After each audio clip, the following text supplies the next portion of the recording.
यो चाहिँ हाम्रो फर्किने बाटो हो, अर्कै बाटो हो।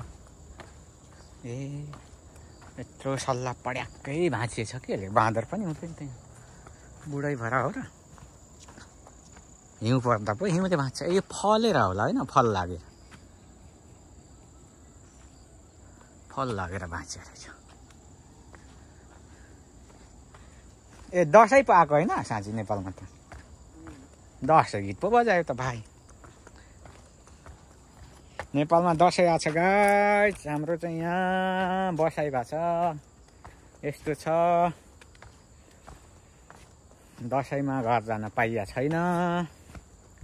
धेरै सालको दसैँहरू गुमाइयो, केही पाइएन। यता पो है, यहाँ पनि छ जङ्गलैभरि एक्सर्साइज गर्ने ठाउँ। ल हेर्नु सक्नुहुन्छ, यतादेखि जाउँ ल आज।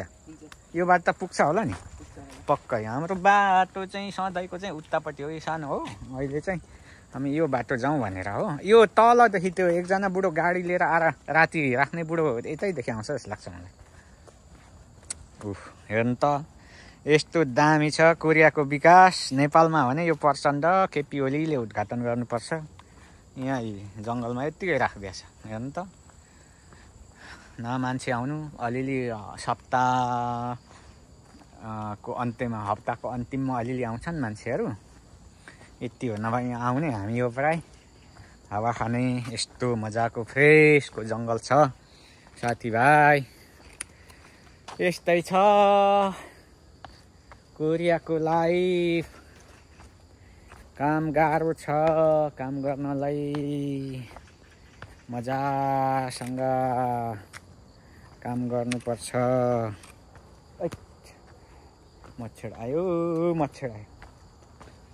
यो सबै बङ्कर हो, यो बङ्कर हो, यो आर्मी क्याम्प हो। यो यहाँ यो माथि सबै आर्मी क्याम्प हो, यो सबै बङ्कर हो। देख्न सक्नुहुन्छ यो बङ्कर, पानी झार्या कुलो भन्न सोच्नुहुन्छ होला। यहाँ आर्मी यहाँ ट्रेनिङ गर्न आएको ल, यो सबै बङ्कर हो। त्यो माथि बङ्कर छ, अनि त्यहाँदेखि यो सबै छ। यो डाँडै पुरै पाल पारेको छ भित्रभित्र।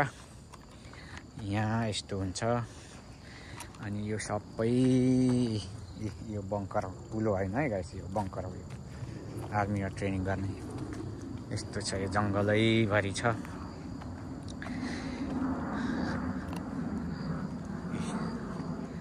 जङ्गलको बाटो, तर यो बाटो फर्स्ट टाइम हामी आउन लागेको। कहाँ पुगिला भन्ने हो। तल हाम्रो सधैँ एक्सर्साइज गर्ने ठाउँमा पुगेला कि नपुगेला भनेर सोच्दै आऊ, पुगिन्छ कि भन्ने आशा चाहिँ छ। त्यहाँ तलदेखि एउटा साइन त देखाएको थियो। यो सबै आर्मीहरूले ल्याएर राखेको एक्सर्साइज गर्नलाई टायरहरू, यो सबै आर्मीको हो। यहाँ यो सबै देख्न सक्नुहुन्छ, आर्मीले प्रयोग गर्ने बङ्कर टायर है। यस्तो छ कोरियामा।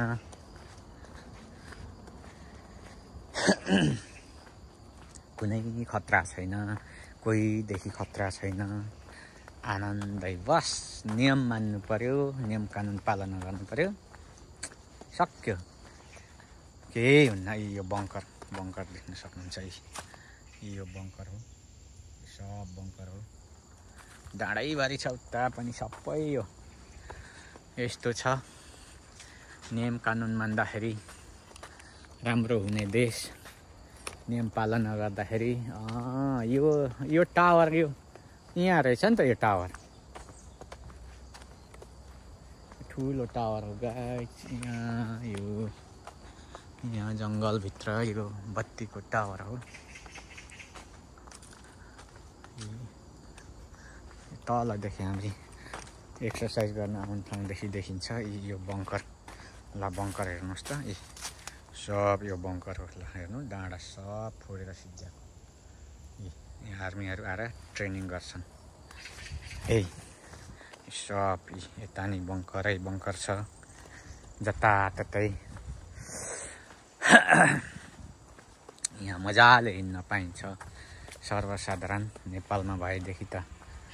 अनि यो त ठाउँै पछि पो रहेछ त। यता पनि सबै एक्सर्साइज गर्ने ठाउँै रहेछ त यहाँ पनि बङ्करै छ यो सबै डाँडा छिचोलिसकेको बङ्करै बङ्कर ल हेर्नु त यस्तो छ ल ए सबै ए त्यो मेरो भाइ कता बाघले खायो क्या हो विष्णु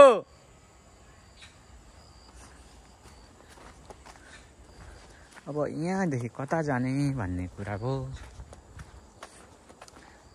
यो बाटो हो सबै एक्सर्साइज गर्ने ठाउँ ल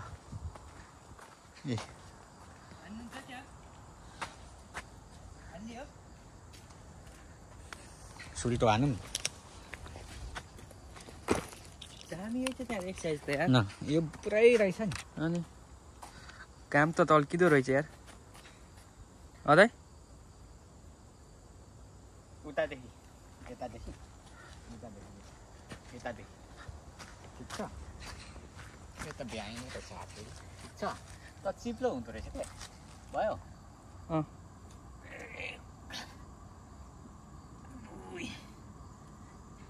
तीन चार पाँच छ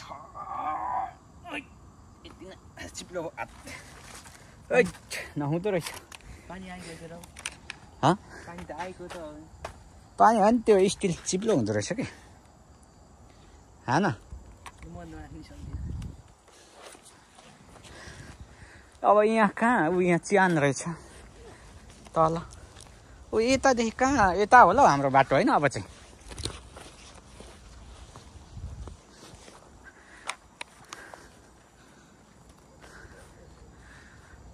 यो थुङसान र इप्कु भनेपछि यता होला है हाम्रो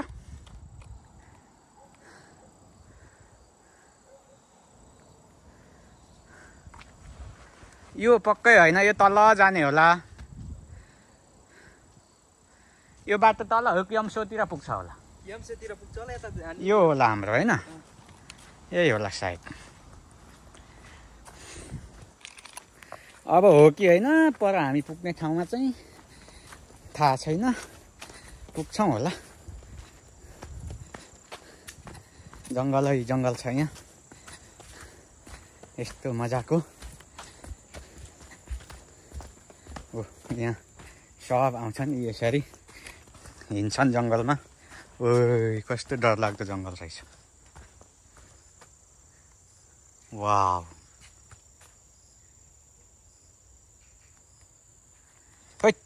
मच्छड आयो वाउ जङ्गल यहाँ यस्तो रहेछ नि यो डरलाग्दो रहेछ त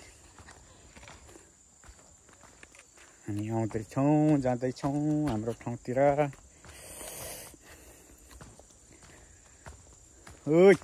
जङ्गल त खतरा रहेछ जङ्गल त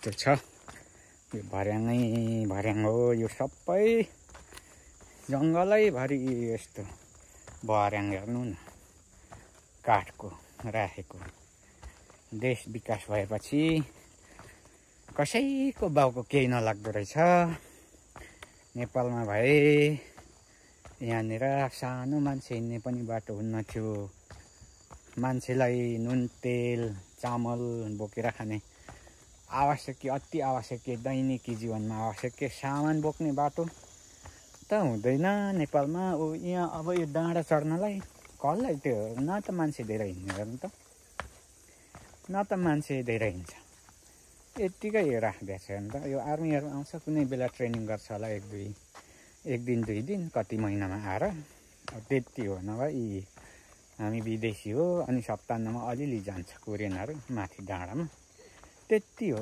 हेर्नु त विकास यो जङ्गल यो माथि 2 किलोमिटर माथिसम्म हो यस्तै फेरि यो मात्रै होइन कि यसको चारपट्टि छ के त्यो माथि डाँडामा पुग्ने बाटो चारपट्टिको बजारदेखि नै माथि पुग्न सकिन्छ कि यो सबैभरि यस्तै हो भनेपछि अवस्था यस्तो छ कोरियामा विकासको नेपाल भने के भन्ने खै आफ्नो देशको बारेमा गाली गरौँ भने पनि मनले मान्दैन, नगरौँ भने पनि। यो त उता नि जाँदो रहेछ नि त, ऊ पर त्यो उतादेखि त्यो पर होला नि, त्यो यमसोतिरै झर्ने रहेछ क्या उतादेखि यो बाटो। आइपुगिहाल्यो नि हामी। ए यो ठिक रहेछ नि झर्ने बेला त बाटो त, उताको त्यो जङ्गल साराङ भन्दा त ठिक रहेछ नि यो। फाइनल्ली हामी यहाँ एक्सर्साइज गर्ने ठाउँमा आइपुगेका छौँ। अब थोरै छ ऊ यहाँ आएर गल्फ खेल्नु हुँदैछ हजुरआमाहरू तल गल्फ खेल्नुहुन्छ। एक्सर्साइज गरेर जाने हो।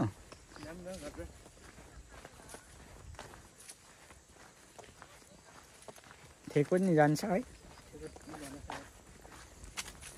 माल पानी ल्याउनु छ। हामी आइपुग्यौँ यहाँनिर। फुलहरू फुल्या छ यहाँ पार्कमा, पार्क जस्तै छ सबै हाम्रो चाहिने। यस्तो रमाइलो छ यहाँ। ए त्यो अघि थियो बुढो आएर हान्दै रहेछ।